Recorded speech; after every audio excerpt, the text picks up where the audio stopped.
Bonjour à toutes et tous, voilà, je m'appelle Eugénie Didéon, je suis hypnopraticienne, donc j'ai pris la décision de faire des petites vidéos pour répondre notamment à certaines questions que l'on me pose soit en séance ou dans le cadre personnel, professionnel.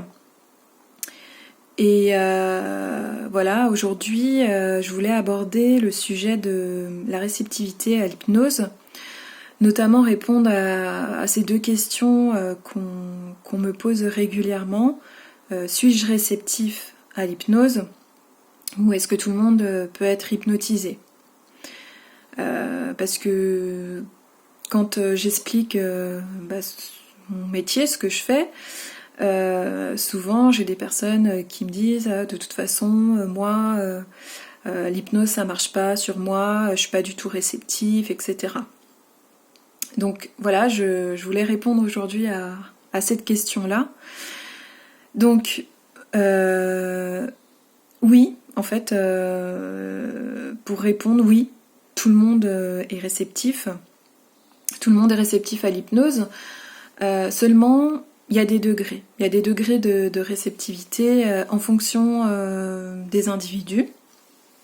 Donc, pour commencer, pour vous expliquer l'hypnose c'est un état naturel. C'est ce qu'on appelle un état modifié de conscience. En fait, c'est un état qui est intermédiaire entre la veille et le sommeil. Donc, on ne dort pas quand on est en état de transe hypnotique. Pourquoi c'est un état naturel?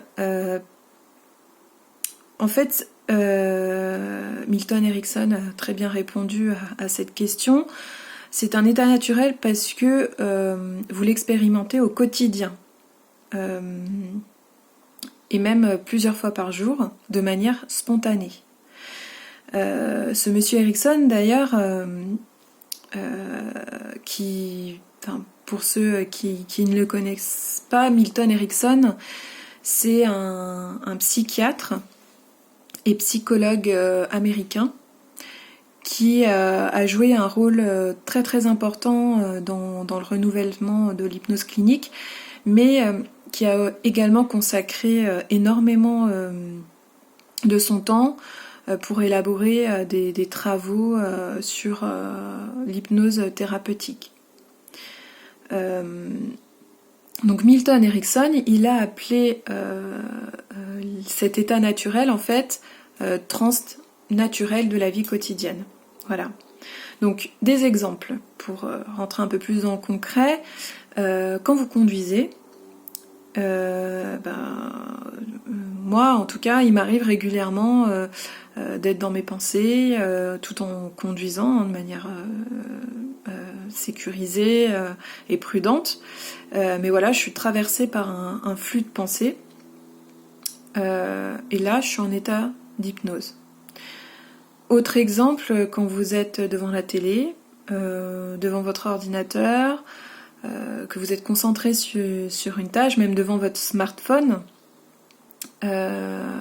souvent, on oublie l'environnement qu'il y a autour de nous.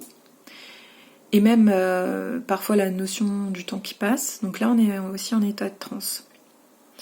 Un exemple que j'aime bien citer, c'est celui de la lecture lorsqu'on lit un livre. Donc on est vraiment focus, on est concentré sur notre lecture. Parfois même, on imagine les personnages du livre. Dans notre tête, on se fait tout le décor, la mise en scène, et là le temps n'existe plus, on est concentré sur notre lecture. Là vous êtes aussi dans un état de transe hypnotique. Donc à partir du moment où vous rentrez à l'intérieur de vous, à l'intérieur de vous-même, à la recherche de souvenirs, ou que vous êtes en pleine réflexion, ou concentré sur une tâche, quelle qu'elle soit, une tâche qui demande toute votre attention, vous êtes en auto-hypnose. Vos yeux sont souvent dans le vague à ce moment-là, vous fixez un point imaginaire. Si on vous parle, vous entendez mais vous répondez pas tout de suite. Voilà, il y a énormément d'exemples à citer, comme ces 3 exemples que je vous ai donnés. Quand vous allez voir un praticien en hypnose pour régler des problèmes de dépendance, des problèmes de confiance, pour le stress, l'angoisse,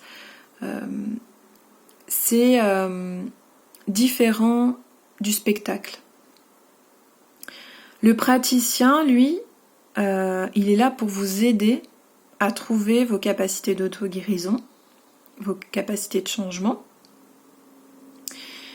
L'hypnotiseur de spectacle, il est là pour faire un show. Alors je vais vous expliquer la différence, parce que ça va avec la réceptivité. Le praticien, il va vous accompagner pour que vous entriez vous-même en état de transe hypnotique afin d'atteindre votre objectif bien-être. Donc c'est lui, il va vous faire des suggestions, ce qu'on appelle suggestions, pour vous faire entrer en état hypnotique, pour voilà, que vous atteigniez votre objectif bien-être. Pour que cela fonctionne, faut qu'il y ait une relation de confiance entre vous et le praticien. Faut qu'elle soit bien préinstallée, et vous devez être aussi dans le lâcher-prise. Si vous êtes déjà détendu, et si vous vous abandonnez complètement, ça va très bien se passer, la transe sera plus ou moins profonde. Pour favoriser le lâcher-prise, pour certaines personnes c'est très compliqué, eh bien, le fait d'être dans une relation de confiance avec le praticien, de ne pas se montrer hostile mais plutôt détendu, et que le praticien, lui, joue bien son rôle, c'est-à-dire qu'il vous mette en confiance par ses méthodes, son écoute et sa bienveillance, voilà. Normalement, on favorise le lâcher-prise. Quand on est dans une démarche d'épanouissement personnel qui est déjà bien avancée, la réceptivité est beaucoup plus grande. Alors que si c'est un début, si on est plein de craintes, si le mental est trop fort, évidemment il faudra peut-être plusieurs séances avant d'être à l'aise et bien réceptif. Donc ça c'est le côté praticien.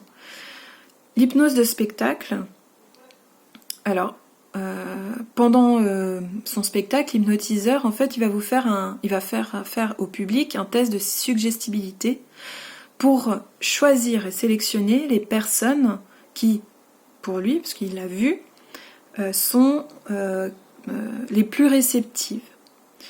Donc il va vous faire ce test, il va appeler les personnes pour monter sur scène, il aura très très bien choisi. Et du coup, ces personnes, elles vont entrer tout de suite en transe très profonde et il va pouvoir faire son show. Les autres personnes pour qui le test n'a pas fonctionné ou qu'il n'a pas choisi, ce n'est pas parce que l'hypnose ne fonctionne pas pour elles, c'est qu'elles ne sont pas suffisamment réceptives. Voilà, tout simplement. Donc, il faut bien faire la différence entre le spectacle, c'est très important, et l'aspect développement personnel, bien-être, praticien, hypnose. Nous, on est là pour vous accompagner dans une démarche de développement personnel. L'hypnotiseur est là pour faire un show, un spectacle. Voilà. Donc voilà pour cette première vidéo. J'espère que ça vous a plu. En tout cas, n'hésitez pas à commenter, me poser des questions sur l'hypnose en général et comme ça, derrière, je pourrai vous répondre en vidéo. Merci pour votre écoute et à bientôt.